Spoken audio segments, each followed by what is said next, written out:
De conversar con Rodrigo Parra, ingeniero electrónico y analista de datos, a quien le damos la bienvenida a la Central de Informaciones. Buenos días, Joana. Gracias por la invitación. Buen día.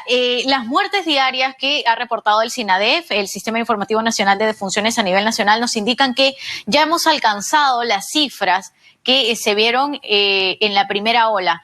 ¿Cómo ha ido ese incremento? ¿Cuál ha sido o cuáles han sido las semanas más complicadas? Y si en todo caso también nos podría señalar si se han visto algunos o ligeros descensos en estos últimos días. Con respecto a la cantidad de muertos por día que están inscritos en SINADEF, como tú bien dices, esta cantidad ya superó el pico de la primera ola. En la primera ola el pico fue de 1.018 defunciones a diario. Al día de hoy se registran 1.051 defunciones a diario por toda causa. En las últimas semanas el peor momento fue en el mes de enero. Luego, cuando entramos en febrero, hubo una pequeña ralentización de la curva. Lamentablemente, esta volvió a acelerar la semana pasada y nuevamente hay un ligero descenso en la velocidad de avance de muertes. Con respecto a otros indicadores, como tú preguntabas, por ahora la positividad a nivel nacional y en Lima está descendiendo de un 20% a un 18% en promedio, pero aún no se ven mejorías en el sistema de salud en cuanto a hospitalizaciones o camas UCI ocupadas. Justamente iba a preguntarle, ¿cuál es la curva de ascenso? Porque lo que vemos es que no hay camas UCI, hay falta de oxígeno, pero ¿cómo va la curva de ascenso en cuanto a las camas UCI?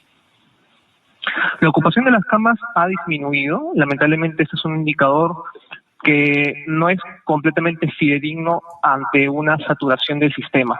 Porque si hubiera holgura o capacidad de camas disponibles, veríamos libremente cómo la demanda va ocupando esta oferta libre de camas. Lamentablemente, como estamos ante un sistema saturado con solamente entre 100 a 130 camas disponibles por día a nivel nacional, el ritmo de avance de ocupación es muy bajo, muy lento, de 5 a 10 camas por día.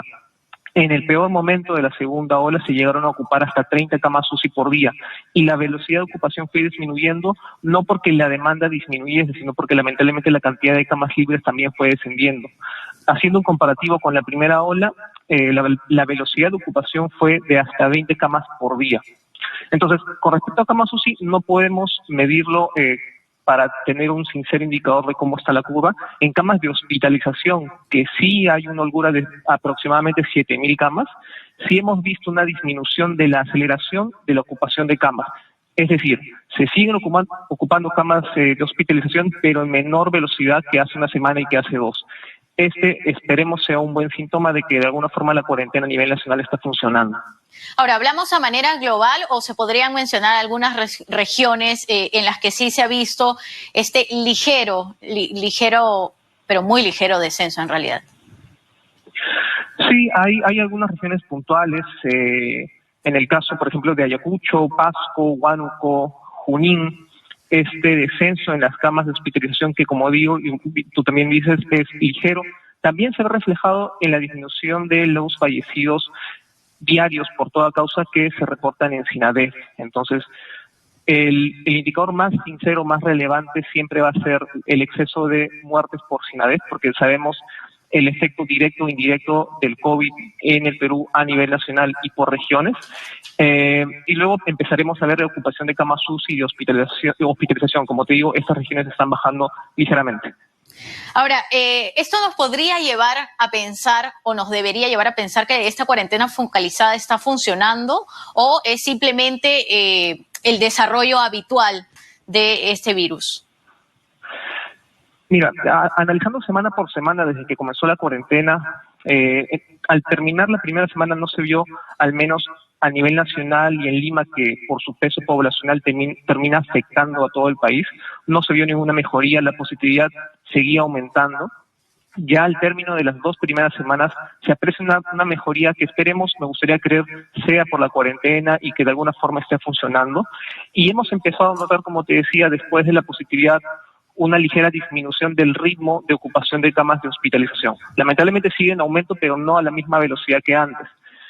Los siguientes pasos, ¿cuáles deberían ser? De que eso se generalice donde está aplicada la cuarentena de manera focalizada y que también en algún momento la ocupación de camas UCI empiece a descender. en paralelo deberíamos ver algún efecto positivo, como estamos viendo en algunas regiones que te mencionaba, este descenso en la cantidad de fallecidos diarios por toda causa, para que así el exceso de muertes producidos por COVID empiece a disminuir. Puede sonar una pregunta complicada, pero ustedes tienen justamente la data y el análisis de las cifras de la primera ola, vienen realizando un seguimiento a esta segunda ola. ¿Se tiene, digamos, alguna idea de cuándo se podría ya ver una baja en el número de personas que fallecen por COVID-19, pero una baja notoria? Lamentablemente, la curva de fallecidos cambia, como te mencioné al inicio, cada día, cada semana. Todavía esta curva no muestra una estabilización para hacernos al menos suponer de que se está controlando. Hay periodos breves durante la semana que acelera y otros donde se estabiliza, pero no es de 3 o 4 días, no más que eso. Me gustaría esperar que pase al menos 1 a 2 semanas en que la curva empiece a estabilizarse para poder empezar a hablar de un pronóstico positivo. Cambiando un poco de tema, teníamos una cifra bastante alta de personas, de ciudadanos que no estaban dispuestos a vacunarse por una serie de mitos o de temor en general. En todo caso, ¿dónde podemos encontrar, si es que tienen también esa data, por supuesto, de una mejor disposición de la ciudadanía a aceptar la vacuna? Recientemente, me parece que el fin de semana Ipsos publicó una nueva encuesta y esta vez ya era, si no me equivoco, el 60% de personas que estaban dispuestas a vacunarse si es que la vacuna estaba también disponible. Este indicador, como se ha visto en otros países, aumenta a partir de que la campaña de vacunación aumenta. Esperemos que este comportamiento se repita cuando comience la campaña de vacunación masiva, cuando ya no solamente sea el personal de primera línea de salud, sino toda la población que empiece a vacunarse. Eso genera una sensación de confianza en la vacuna en el resto de la población que todavía tiene incertidumbres o dudas. Entonces, esto iría aumentando a raíz de que se mejore o continúe la campaña de vacunación. Perfecto. Rodrigo Parra, ingeniero electrónico y analista de datos, gracias por su tiempo y por estar en la central de informaciones, hablándonos justamente de la data, no solo de positividad, sino también de